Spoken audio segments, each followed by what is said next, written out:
Blessed and prosperous day to everyone. Welcome to Health Check. Health Check, as you know, is sponsored by Kingdom Health Connections, where you can stop, take a minute, check in on you, see how you're doing with your health, wellness, and healing journey. With Kingdom Health Connections, it's all about cultivating that lifestyle of health, of wellness, and healing for you and the entire family.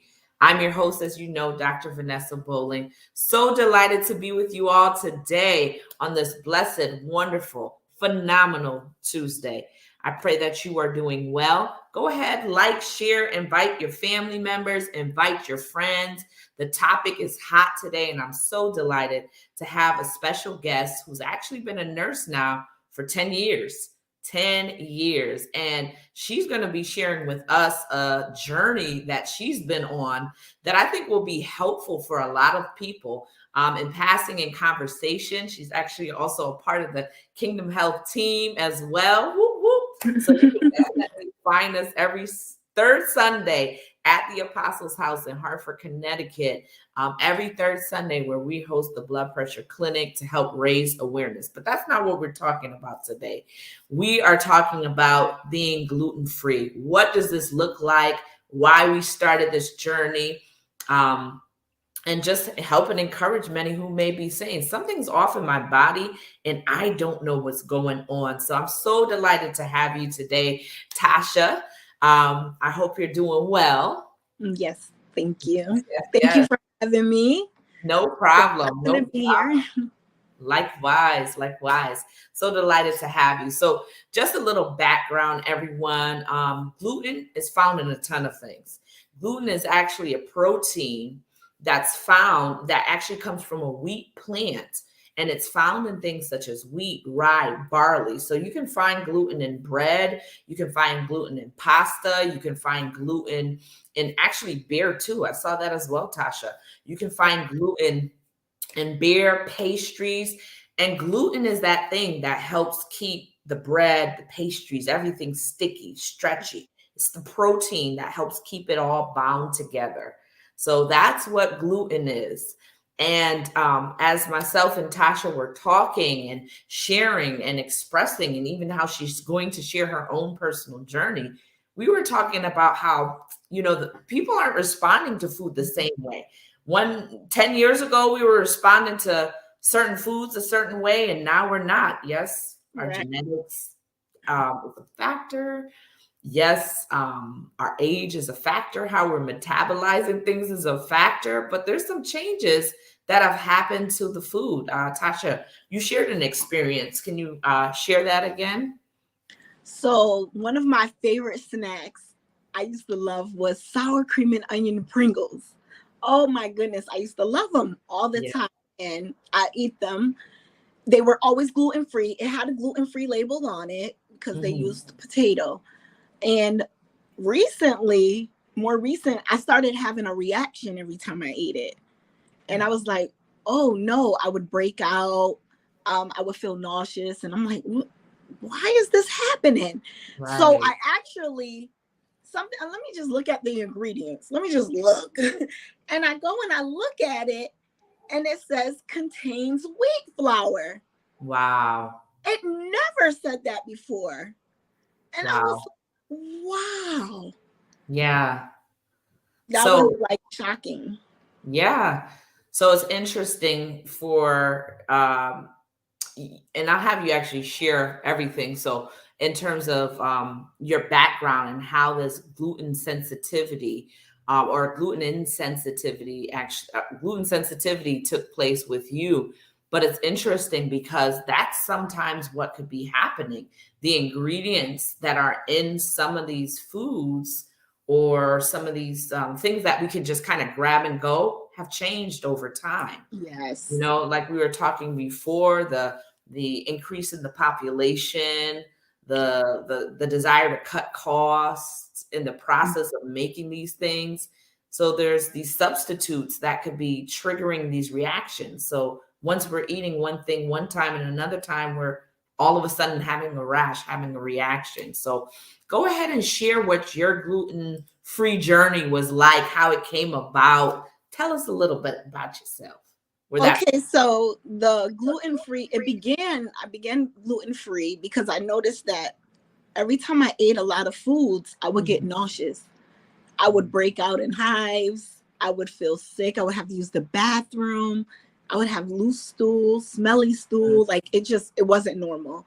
So I like was looking up things and I'm like, well, what could this be? And I'm like, so I seen that, those are the same symptoms as somebody with celiac disease. And the only way you could determine if you have celiac disease is through lab work. So I made an appointment with my doctor. I went in, I let him know everything that was going on. And I was like, I want to be tested for celiac disease. So we tested for that and amongst other things. And when I returned to go over the results, he said, no, you don't have celiac disease. However, you do have an allergy to wheat, barley, and rye. Because of those allergies and because gluten is the binder to them all, it causes you to have a gluten sensitivity. And he was like, so you have to start monitoring what you're eating, read the labels, and so that you can refrain from having these reactions. So I said, okay, things got to change. So that's when it first began. Yeah, absolutely. Wow. And so since that started, I'm sure that was maybe a culture shock for you. It started, hey, I eat the Pringles and I enjoy Pringles. First of all, as we were talking about Pringles, you just eating one or two doesn't just happen. It's like there's something in the Pringles that cause you to eat the whole thing all at once. Something is wrong. That is a problem in itself. Oh my goodness. I said for that reason, I don't even eat Pringles like that. I'm like anything that causes you to have to go from, oh, let me have one, and then you eat the whole commercial talks about how you can't just have one, you got to eat the whole thing. So that should be a red flag in itself. Exactly. But since that discovery, what changes did you make? How did you make those changes? It's not easy to make changes when it comes to food sometimes. So how did you make those changes? And what does it look like today for you? Okay, so the shock didn't come from the results. The shock came from realizing how much of what I eat contained gluten.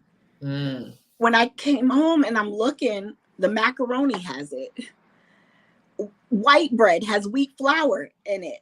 So I never really just paid attention to think white bread and wheat bread, but white bread has wheat flour. Cereals have wheat flour. Cookies, everything, all like baked goods, they all use wheat flour.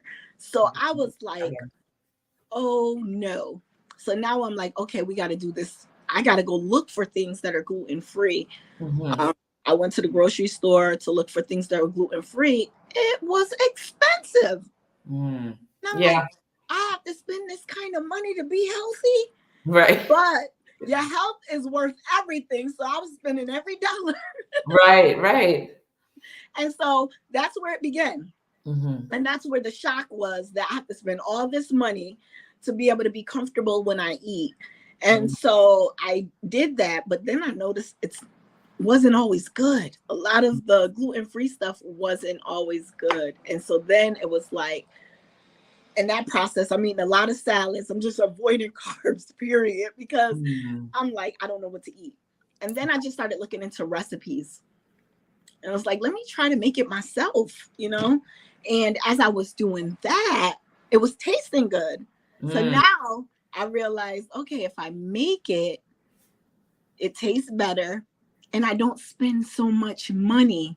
There's so many alternatives, like for gluten, they sell gluten-free flours. And so, as you know, with regular wheat, gluten is the binder. Yeah. So a lot of gluten-free flours, not all of them, they have a replacement binder, which is called xanthan gum. Yes. Yeah. And so that's gluten-free. And that's what it uses to bind everything together. There's some that doesn't contain that either. And they'll have other things. There's other things that you can use as a binder. Sometimes like eggs. If you're dairy free, you have to use a egg replacement, like baking powder, baking soda. But you have to be careful because some of those things have gluten in it as well. Yeah. So you have to always make sure you read the labels with everything you eat. And that was a process for me. Yeah, it's interesting that you say, yeah, 'cause definitely you can look in the gluten-free section of the grocery store and you could see that the costs are high. But it's interesting that you say doing it yourself actually helped you save money. And I'm sure the products or what you purchased actually lasted longer. Yeah. And that's pretty impressive too. You work full time as a nurse, you're a mom, you have multiple things going on in life. You're involved in the Apostles' House ministry as well. But you made the time to actually make these things and you made it to your liking. So that alone is even encouraging because I think always when these results come, we always think, I don't have time to change. The change is too stressful. Who has time to make all of this and make all of this happen and work? I have the children, I have spouse, I have various ministry, I have different things. There's no time really to sit and process the food actually in the kitchen. So I think that's absolutely impressive. And Thank thank you you. for sharing that experience. Now, share with us what benefits did you notice since you made this change? One of them I heard it actually tastes good and you're actually saving money. What else Yeah. did you find was a benefit of making this change and just kind of lining your body up to be well? Yes. So that was definitely a benefit.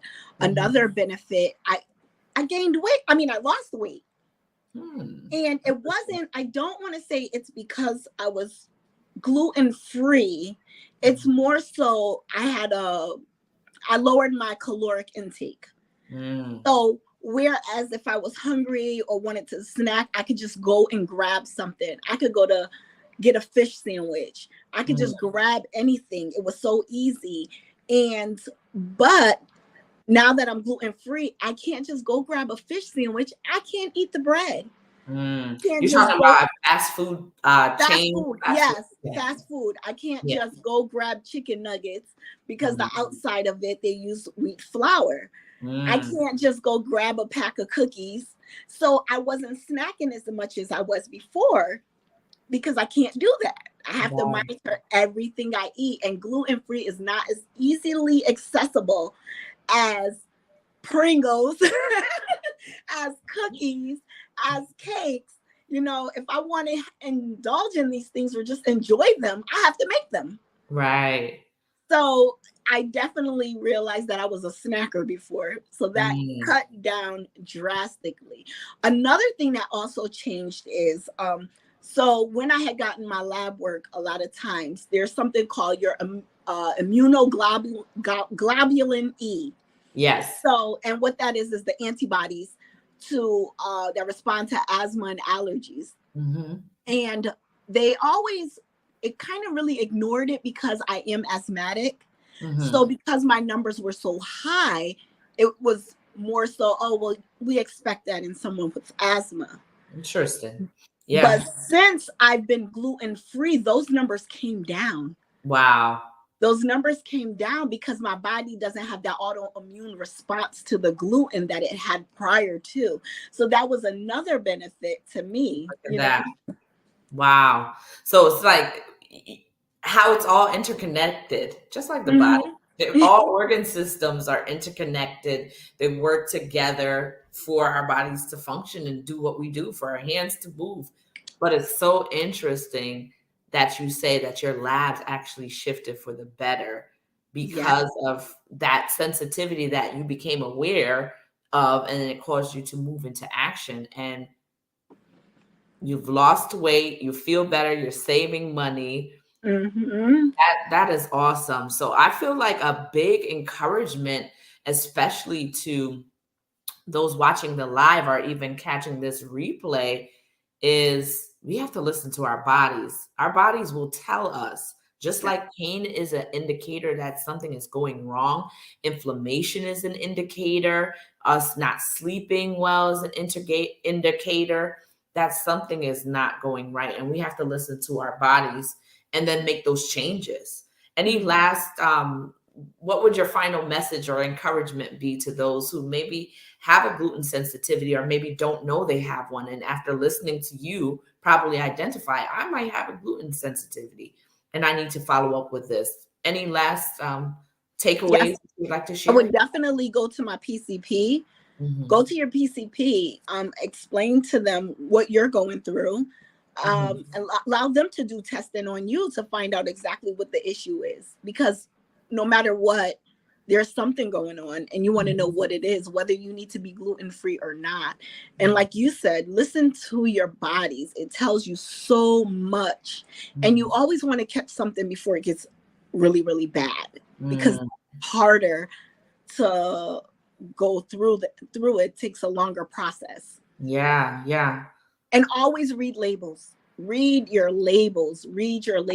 Just because you've been eating something for 5 years, with the way the economy is and people wanting to save money, use fillers, these ingredients are changing.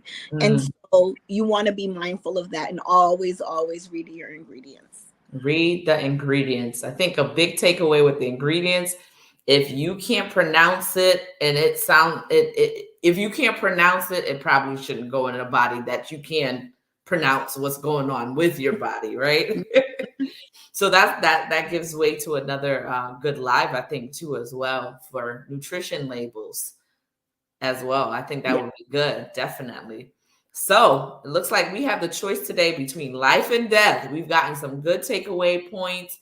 We've heard your experience, Tasha, and I'm sure some others have had their own experience as well. We have the choice today between life and death, between blessings and curses. I call on all of heaven to witness the decision that you and I make.